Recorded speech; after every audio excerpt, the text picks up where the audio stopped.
ahora. La información a esta hora, vamos al Palacio de la Moneda. Habla el ministro de Hacienda, Ignacio Briones, presentando este plan de recuperación de la economía. Detalle, así que gracias por la paciencia. Queremos presentar como gobierno, como Ministerio de Hacienda, nuestra agenda de protección del empleo, de reactivación económica, reconstrucción y apoyo a las MIPYMES. Hemos conocido las cifras de actividad económica del mes de octubre. Los resultados, ustedes lo saben, son muy negativos y son preocupantes. El IMASEC anota una caída de 3,4%. Se trata de la mayor baja desde julio de 2009. Estimamos que las cifras de noviembre también serán negativas. Y con la nueva información disponible en el Ministerio de Hacienda hemos corregido a la baja el crecimiento para 2019 a un 1,4%. Y para 2020, nuestro escenario central también se reduce a un rango de crecimiento entre 1 y 1,5%.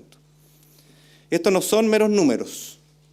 Implican que miles de empresas y empleos están hoy en riesgo, impactando fuertemente a muchos de nuestros compatriotas. Las pequeñas y medianas empresas han sido particularmente afectadas.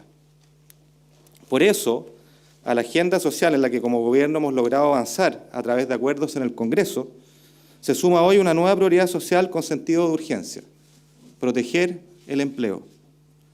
Las causas detrás de esta situación son evidentes. La violencia, los saqueos y la destrucción tienen frenada la economía, con costos enormes para los chilenos.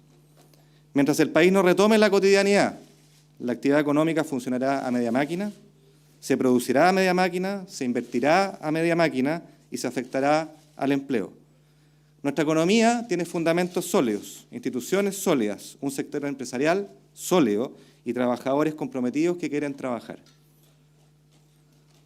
Hemos estado atentos a esta compleja realidad económica, que hemos monitoreado, pero que nos ha sorprendido por su magnitud y rapidez.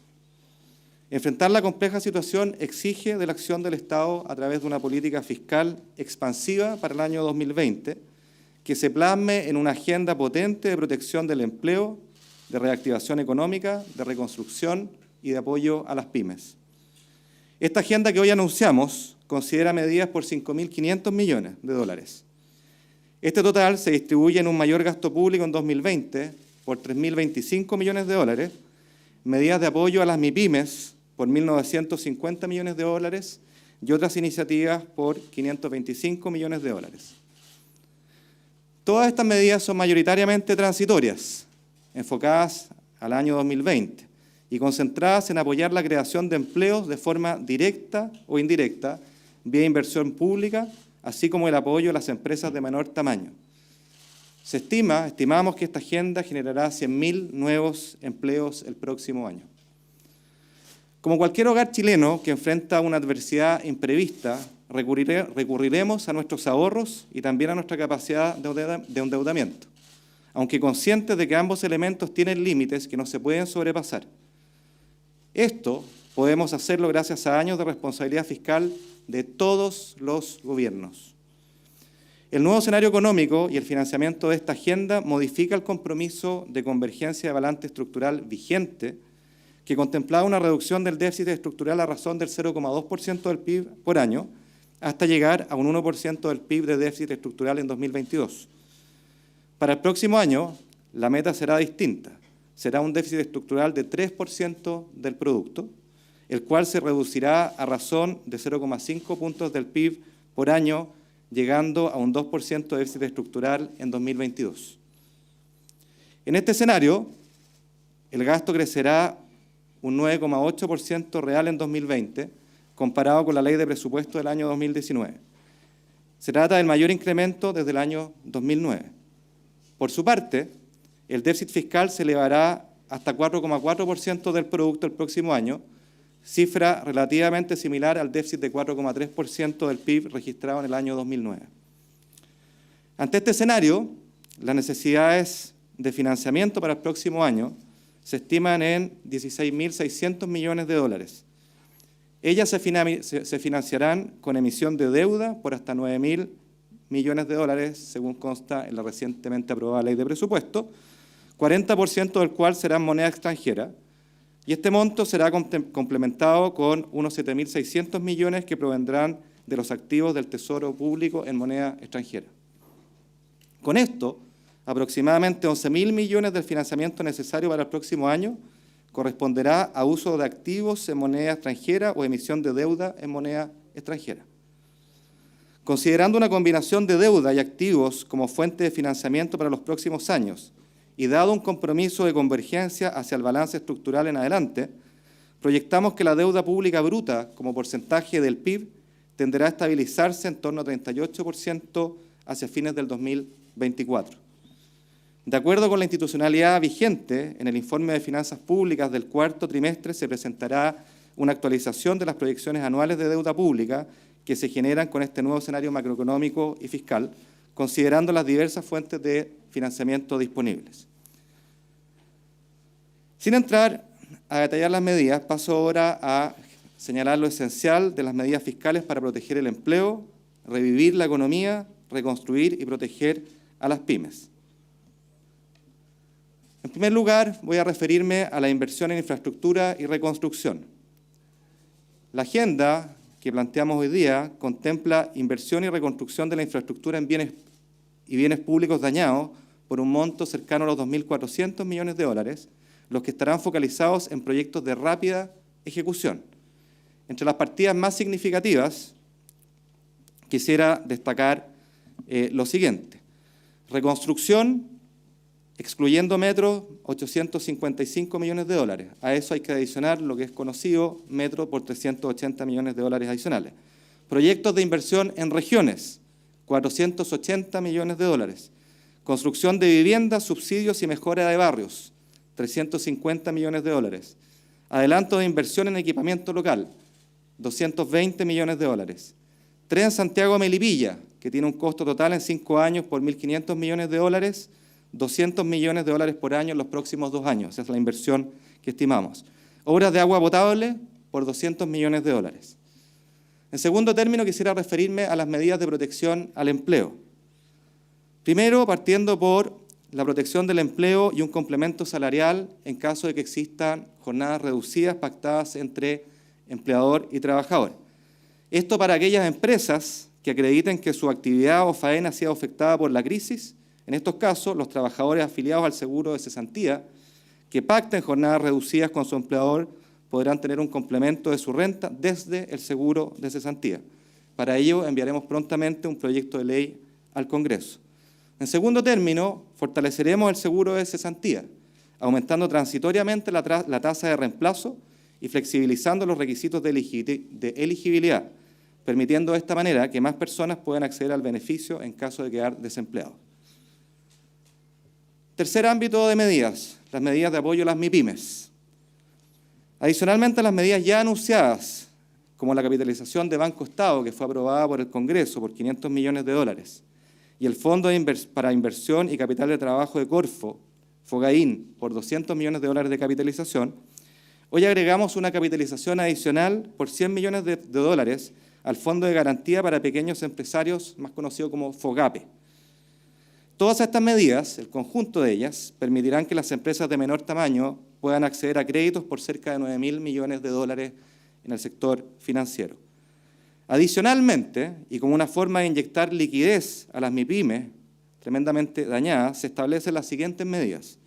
Primero, la devolución anticipada del impuesto a la renta. Para las MIPYMES que experimentaron una caída de sus ventas en octubre, dependiendo de la magnitud de esa caída, se devolverá anticipadamente entre un 20 y un 75% de sus pagos provisionales mensuales, los PPMs. Esta medida implica liberar recursos por hasta 536 millones de dólares y beneficiar a un universo de 500.000 pymes según nuestro análisis y nuestro registro. Segundo, otorgar facilidades para el pago de IVA. Para el mismo universo de pymes al que me referí, se otorgarían facilidades para el pago de IVA de los meses de octubre, noviembre y diciembre de 2019, las que podrán ser pagadas en 12 cuotas con tasa de interés real cero y a partir de febrero del próximo año. Esta medida nuevamente implica liberar recursos que inyectan liquidez por 564 millones de dólares y beneficiará a este mismo universo de más de 500.000 pymes. Tercero, Crearemos un régimen especial de donaciones para pymes de forma transitoria. Por un periodo de 18 meses se creará un régimen especial de donaciones desde la sociedad civil y que favorecerá a las MIPYMES que sufrieron pérdidas materiales o bajas significativas en su productividad o ventas. Estas 3 medidas que acabo de señalar se ingresarán al Congreso esta semana con discusión inmediata. Por último, quisiera destacar una medida que el Ministerio de Hacienda viene trabajando de larga data, pero que me complace anunciar ahora porque llega en un momento preciso, que es el pago oportuno a proveedores del Gobierno central. ¿Qué quiere decir esto? Que el proceso de compra y pago del Estado será integralmente digital, asegurando el pago oportuno a los proveedores de servicios en el Estado, muchos de ellos pyme. El Estado, hay que decirlo, ha sido un mal pagador, pero ese abuso se termina ahora. Comenzaremos en enero con los servicios públicos de 3 ministerios y durante el año estaremos en condiciones de cubrir a todos los servicios públicos del Estado. Quisiera a continuación referirme a la agenda social. El nuevo y necesario foco en la protección del empleo, la reactivación y la reconstrucción que he mencionado, en caso alguno anulan la construcción de una agenda social exigente pero responsable para los próximos años. Queremos ser muy claros. La agenda social concentra el foco de nuestra hoja de ruta y los mayores esfuerzos permanentes de gasto ya anunciados gracias a importantes acuerdos logrados en el Congreso y que ustedes conocen. Sin embargo, es probable que muchas de estas medidas no sean bien conocidas por todos los chilenos y chilenas, en parte porque ellas se fueron dando a conocer por parcialidades de acuerdo con la coyuntura, sin una mirada de conjunto, error que asumimos. Por eso quisiera aprovechar esta oportunidad para resumirla, para destacar aquí su importancia. Primero, en materia de pensiones, a nivel del pilar solidario estaremos beneficiando a un universo de 1.600.000 adultos mayores que se dividen aproximadamente en 975.000 adultos mayores del aporte previsional solidario y 590.000 adultos mayores que reciben la pensión básica solidaria. En materia de pilar solidario, hemos propuesto y acordado en el Congreso el mayor incremento registrado en la pensión solidaria desde la creación de este pilar en 2008. Y este esfuerzo consiste en, primero, un aumento inmediato del 50% en pensiones del pilar solidario, la pensión básica solidaria, de los adultos mayores de 80 años. Segundo, un aumento del 30% en la pensión básica solidaria de los adultos mayores entre 75 y 79 años, alcanzando un aumento completo de 50% el año siguiente. Por último, un aumento inmediato del 25% de la pensión básica solidaria de los adultos mayores entre 65 y 75 años, que sube a 40% el año siguiente y completa un alza de 50% el año 2022, en enero del 2022. Por último, en línea con lo anterior, se establece un aumento de 50% de la APE+, que define los aportes del aporte previsional solidario. Segundo, siempre en pensiones, respecto al pilar contributivo y en una medida que beneficiará a cerca de 740.000 adultos mayores del pilar contributivo. Quisiera subrayar acá, porque esto es menos conocido, pese a estar contenido en el marco de entendimiento presupuestario logrado en el Congreso, que hemos reservado $800 millones para que una vez aprobada la reforma previsional del pilar contributivo, podamos aumentar de forma inmediata y en una proporción significativa las pensiones de los chilenos de clase media del pilar contributivo. Se trata de una transferencia transitoria por 2 años que permite acelerar la transición del componente solidario de pensiones una vez aprobada esta ley. Eso respecto a pensiones. Déjeme referirme al transporte del adulto mayor. Como es sabido, se ha acordado y se ha aprobado, incluida en el presupuesto de este año, una rebaja nacional a la mitad, es decir, un 50% en la tarifa del transporte para mayores de 65 años, medida que beneficia un universo de casi 2 millones de adultos mayores a lo largo de todo Chile. Ingreso mínimo. Como ustedes saben, en el Congreso se discute un proyecto de ingreso mínimo que plantea un ingreso mínimo garantizado de 350.000 pesos brutos, una medida que estimamos beneficiará a casi 500.000 personas. Se trata de una medida que entrega un subsidio directo al trabajador. lo recalco, al trabajador, sin discriminarlo por dónde trabaja y que es particularmente importante en el periodo económico adverso que enfrentamos. Queremos decir acá que manifestamos nuestra voluntad a conversar para mejorar el proyecto actual, de eso se trata, y de esta forma lograr su rápida aprobación en beneficio de miles de trabajadores y trabajadoras de Chile. Destacar además lo que se ha avanzado en materia de rebaja del precio de los medicamentos con el objetivo que disminuyan a los niveles de otros países. Hemos acordado reformas potentes en esta materia, en materia de medicamentos, un sector clave donde han existido abusos, particularmente afectando a los chilenos de menores recursos. Estos abusos, lo decimos con claridad, no tienen justificación y definitivamente no seguirán ocurriendo. Además de una serie de iniciativas contenidas en la Ley de Fármacos 2, en discusión en el Congreso, hemos acordado, y esta es una medida nueva en el Parlamento, que Senabast compre masivamente remedios a menor precio y pueda venderlos a cualquier persona natural, con entrega directa en su domicilio. Este cambio de paradigma tomará algún tiempo en implementarse, como es fácil de comprender, pero lo haremos con sentido de urgencia, porque es una medida que revolucionará el sector de medicamentos e implicará rebaja de precios sustantivas que aliviarán el bolsillo de todos los chilenos y chilenas. Como resumen de esta agenda social y el punto que me interesa remarcar, hemos tenido, decía yo, medidas que se han conocido de a poco, a gotas, y es el momento de empaquetarlas, de conocerlas con una visión de conjunto. En definitiva, todas las medidas que he mencionado, las medidas de la agenda social, implican un esfuerzo financiero muy importante que denota un claro cambio de prioridades en la dirección correcta y en la voluntad de dar solución a un conjunto de urgencias sociales. Se trata de un gasto total superior, y lo subrayo, a los $5.000 millones entre 2020 y 2022. $5.000 millones entre 2020 y 2022. Quisiera terminar estas palabras con un llamado, con una mención, una invitación a construir una hoja de ruta social compartida. Siempre en la agenda social. Durante muchos años nos fuimos capaces de ver y empatizar a cabalidad con sentidas demandas en materia de pensiones, transporte, salud, remedios, ingresos laborales mínimos, entre otros. Es hora de reconocer esta omisión por parte de todos quienes somos o hemos sido autoridades.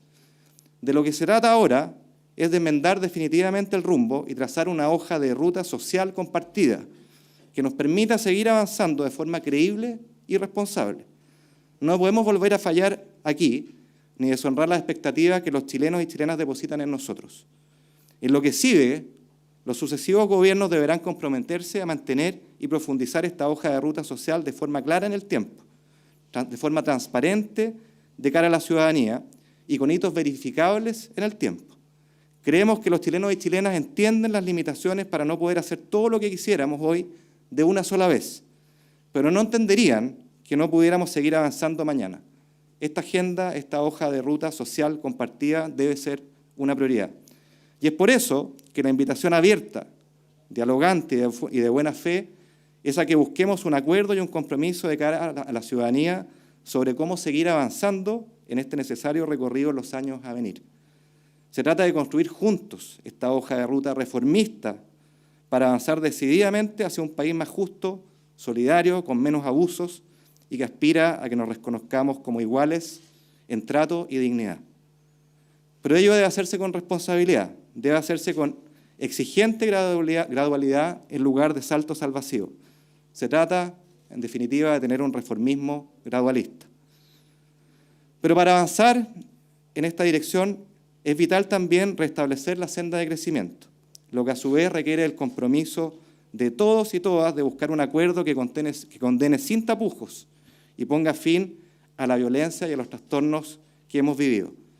Es un deber de todos los chilenos y chilenas, y no solo de quienes somos autoridades, porque no nos engañemos, sin crecimiento económico se hacen inalcanzables los avances sociales que queremos en pos de un Chile más unido y en que todos participemos de mejor forma del desarrollo. Muchas gracias.